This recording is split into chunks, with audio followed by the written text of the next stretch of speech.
In case you didn't know. And my supervisor is Prof. Kodik.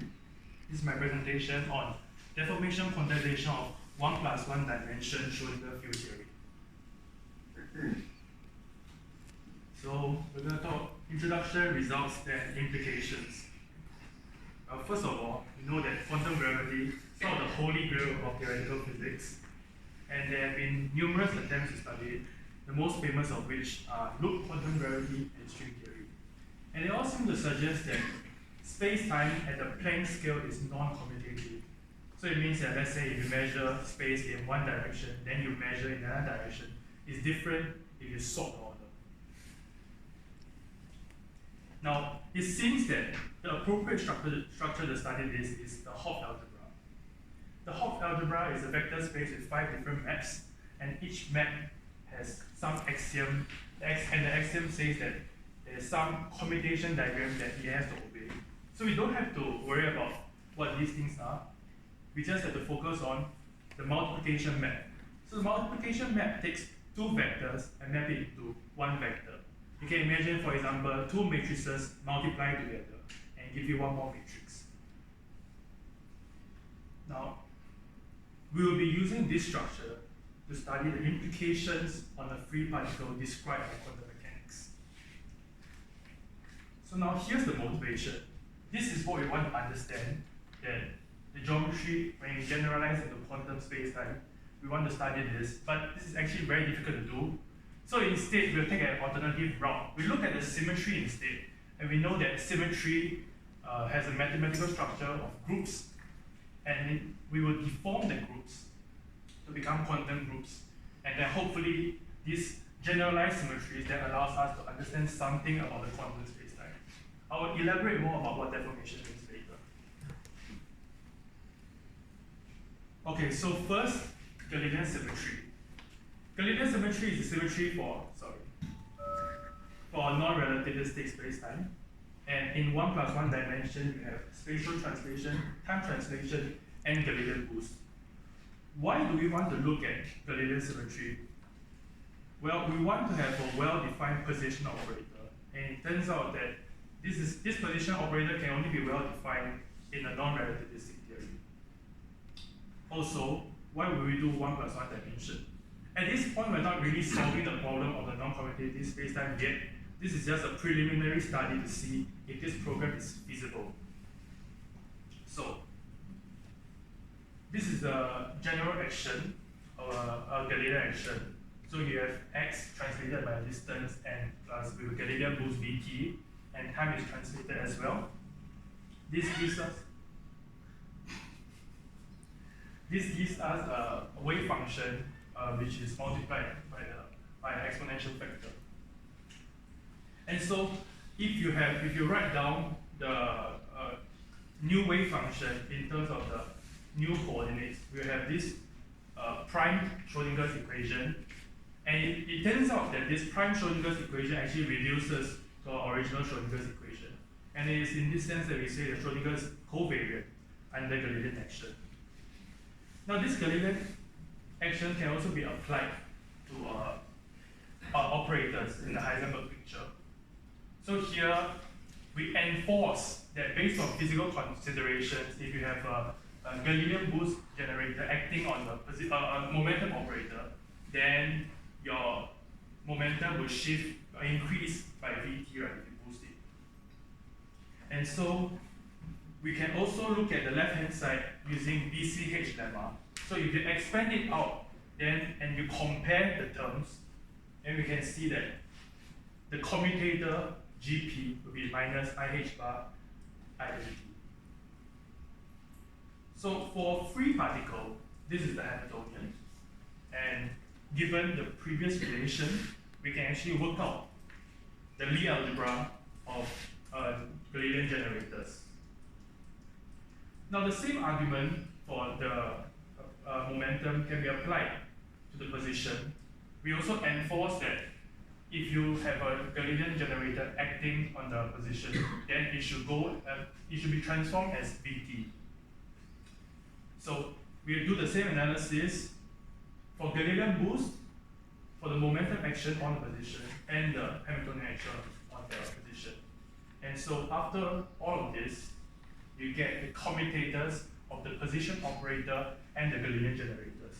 So at this point, it's important to mention that the position itself is not a symmetry generator, but it does obey commutation with the other symmetry generators. And this will be important later. So you might have noticed that it was a little bit awkward handling the Galilean boost generator. We had to enforce certain things. So is there a more natural scheme? So we turn to Schrodinger field theory instead. In field theories, you have a Lagrangian, and using Lagrangian mechanics, you can use Noether's theorem to construct conserved quantities. And this is a much more natural way. So we have the linear symmetries, which is embodied by the Schrodinger's equation. We have a field theoretic realization of Schrodinger's equation called Schrodinger field theory, and we construct conserved quantities using Noether's theorem, which we then quantize to become generators. So what is Schrodinger field theory? As I mentioned, it's the minimal field theoretic realization of Schrodinger's equation. This means that there are no spin or other degrees of freedom. And this is the Lagrangian density for free particle. So if you want to check, you can by differentiating the Lagrangian density with respect to psi star, you will get Schrodinger's equation exactly. Now, as promised, we will be constructing the conserved quantities. So the conserved quantity associated with spatial translation is the momentum, time translation is energy, and Galilean boost is this G. So we mentioned that we're going to quantize these conserved quantities, and we're using the second quantization scheme. So here's a quick refresher of the second quantization scheme. Any wave function, if you have a basis, you can write down as integral or sum over the basis multiplied by some coefficients. This coefficient can then be elevated into creation and annihilation operators. Now we know that these creation and annihilation operators obey certain commutation relations, and this will give us equal time commutation relation between the field operators. So psi hat, psi star hat commutated gives you delta x minus x prime. Now, if we use this expression, we plug back into our conserved quantities, we'll have the quantum counterparts, and these turn out to be generators. Now remember this relationship that we have the Lie algebra here of the generators, as well as the commutation relations of the position operator and the generators. This allows us to write down the position operator as a linear sum of generators. And so here we have a well-defined position operator, and this is why we chose non-relativistic theory. And also we can see now why it is easier to work with symmetries than space-time directly. Okay, now let's move on to the strategy for the rest of the presentation. So we have the generators, which we want to recast in terms of oscillators. Then we are going to deform the oscillators to get the deformed, so-called Heisenberg algebra, which is the oscillator algebra. Using these deformed oscillators, we will express the deformed generators, and then these deformed generators can generate the deformed Galilean symmetry. And we will examine this deformed Galilean symmetry by looking at the deformed quantum mechanics pertaining to a free particle.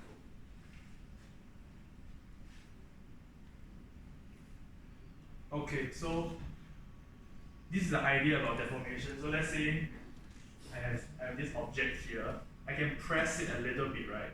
And then we will consider this to be a deformation. And if I press so hard that it breaks, it won't be a deformation anymore. So naturally, intuitively, you will think that a deformation is a small change. Another thing is that if let's say I smoothly remove this force, right, it should go back to its original state, right? So intuitively, our understanding of deformation should be something like it is a small change and the system smoothly returns to original as the parameter approaches zero. So now,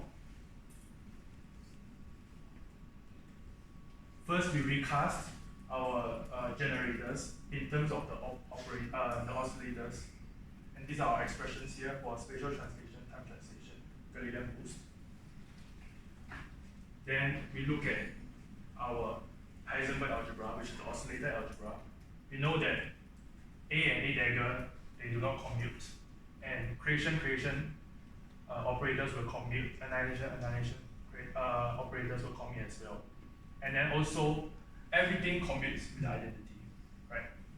And now, we proceed to deforming the oscillator algebra. So, the annihilation operator becomes the deformed annihilation operator, and similarly for the creation operator. This gives us our deformed Heisenberg algebra. So the first thing to notice here is that when we talk about deformation just now, if omega, this parameter, goes to 0, this shine term becomes 1. And so we do get back our original undeformed case. Secondly, you might notice that there's a h here. This h is called the central element. Basically, it commutes with everything, so you can imagine it to be some kind of identity operator.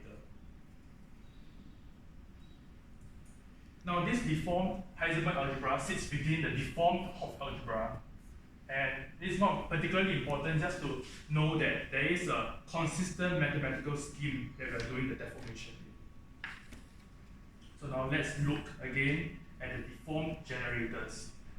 So if we replace our original generator expression in terms of the oscillators with the deformed operators, we will get our deformed generators. And we can see that we can compute the commutation relations between these.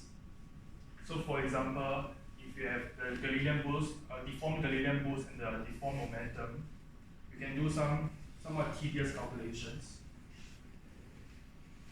to give us our final expression here in minus IMH, and there's an integral over the cosine. Now we can do the same for Galilean boost and deformed Galilean boost and deformed Hamiltonian as well, and we have these expressions. So the first thing we need to check again is that as omega goes to 0, do these expressions return to what we expect? And it seems that actually it does, apart from this h squared. But remember that h squared really commutes with everything, so in a sense, it's identity. So we do get our original undeformed expressions. Now, let's look at implications of our theory. So first is that we have the deformed Galilean generators. We can write down the deformed position operator as well. And thus we can compute the commutator between the deformed position operator and the deformed momentum. And we have something like IH bar integral over cos. If we take omega to be small, as it should be, then we have this relation. We will have our original IH bar and the correction term proportional to omega squared. So you can see that this is a very small quantity, omega over h bar squared. So if you have the commutation relation between Q and P, you can also calculate the uncertainty. So this will be the modification of the uncertainty principle. So this is actually something, again, is the first order correction will be proportional to omega squared, right?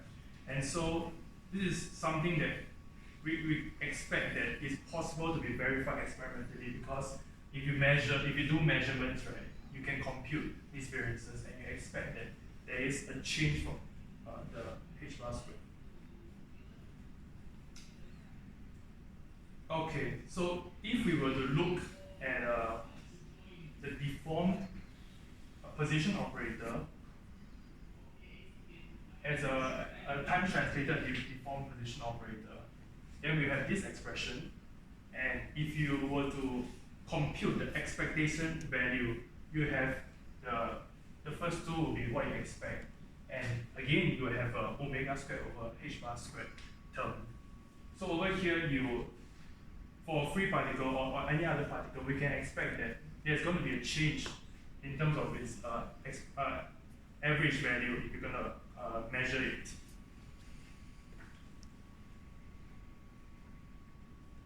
So in conclusion, this is what we did. First, we look at Galilean symmetry. and is embodied by Schrodinger's equation. Then we look at the Schrodinger field theory realization. Using Noether's theorem, we have the conserved quantity, which quantize become generators. We recast into Hopf algebra, deform it, and then express the deformed generators. And finally, we mentioned that we can look at the deformed position operator, which pertains to the motion of the particle. So in terms of future work, well, the first thing we want to do is extend it into 2D and 3D so that we can study the original motivating problem, which is non-commutating spacetime. And also we want to compute this deformed position operator for explicit wave functions. Here's my references, and I'm ready for questions.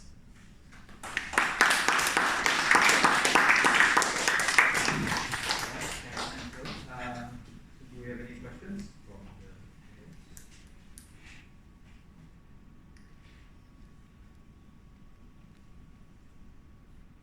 So is H the identity or not the identity? It's not exactly the identity. That's what it said. Yeah. What do you mean by that? So this is quite a technical question. The answer is something to do with how, like, in the